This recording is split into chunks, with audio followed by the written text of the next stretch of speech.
welcome everyone. My name is Janet. I'm working through the King James's Bible. Today I am working through chapters 16 to 18 in the book of Leviticus. It's all about rules and regulations that God is giving to Moses to relay to the Israelites, and also Aaron, who is the high priest. He's got quite a responsibility in the community that God is beginning to build.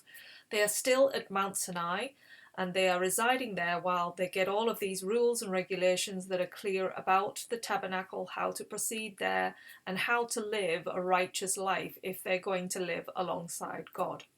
So in chapter 16, we are moving on to the Day of Atonement, and these are the rules that Aaron must follow to atone all of the people in his community. So the chapter starts off with God talking to Moses and saying that he must tell Aaron the following. And he mentions Aaron's two sons because it looks like, or it sounds like, that they went into the holy place and were killed. Now, God is saying to Moses that he now wants Aaron to go in there. He's going to appear, he says, like a cloud over the mercy seat. And what he needs to do for this sacrifice of atonement on this specific day, which is only once a year he is to do this. Now, Aaron has to bring both a bull and a ram. As a sin offering, the bull is, and a burnt offering is the ram, and that is for himself and his family. So that covers him. He has to wear specific holy clothes as he goes into this area, and also to take from the congregation 2 young kid goats. He has to have those. One again is for a sin offering and the other is for a burnt offering. Now he has to cast 2 lots onto each goat.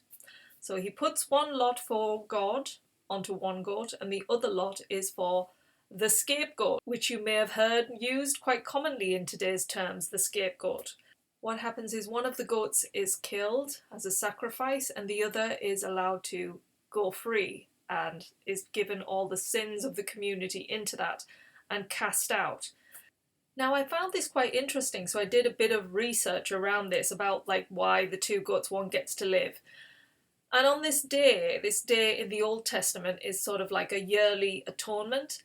Well, in Revelations, it talks about this premonition where God is going to come and reconcile man with God.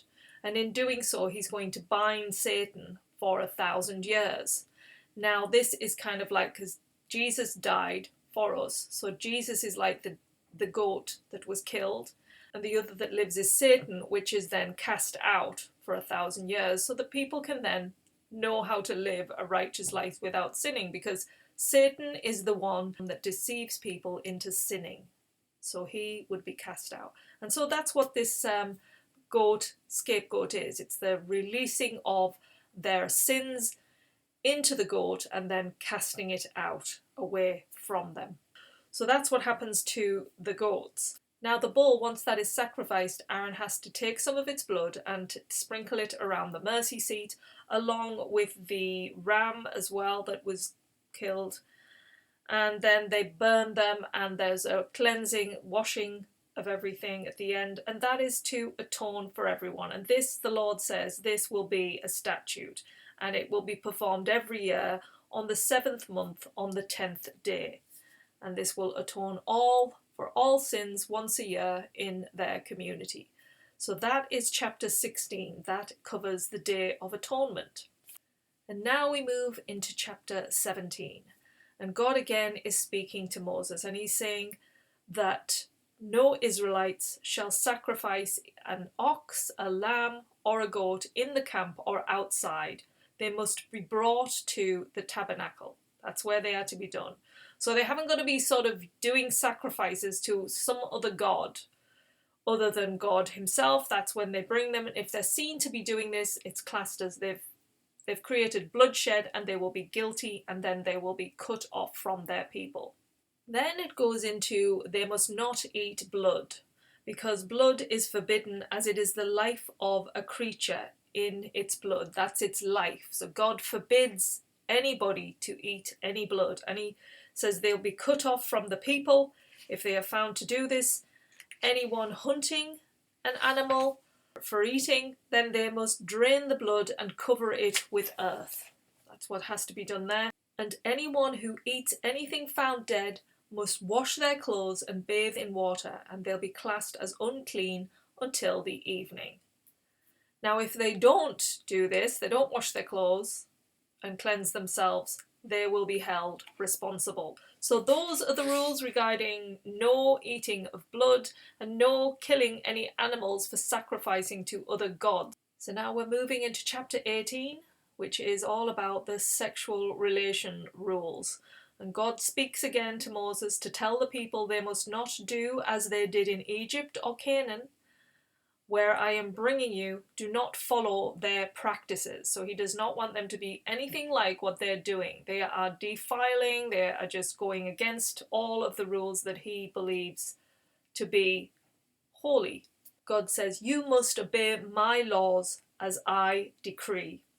I am the Lord your God. That really is stood out strongly, that he is making sure that they know he is their only God, nothing else. Okay, get that clear, people. That's what he's saying. Now he puts down a very clear list of what is forbidden and what cannot be done. Obviously, you cannot sleep with any family members. Any incest is out of the question.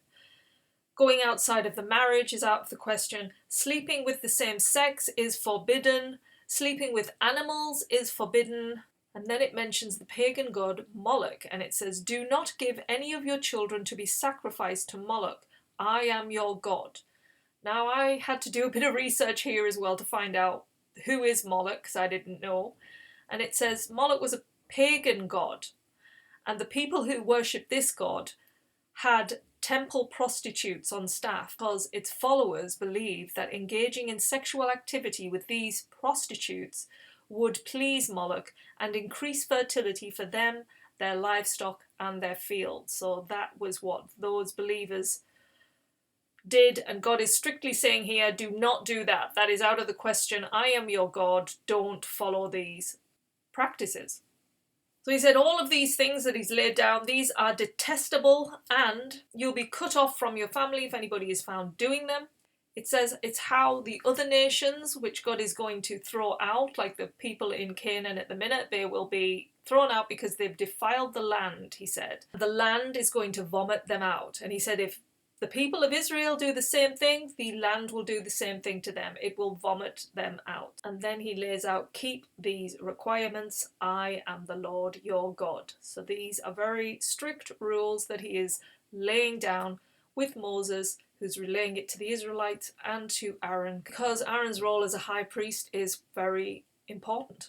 So that is chapters 16 to 18 covered, and we'll be moving on to more chapters tomorrow. So thank you for joining me, and I will see you all again soon. Take care now. Bye.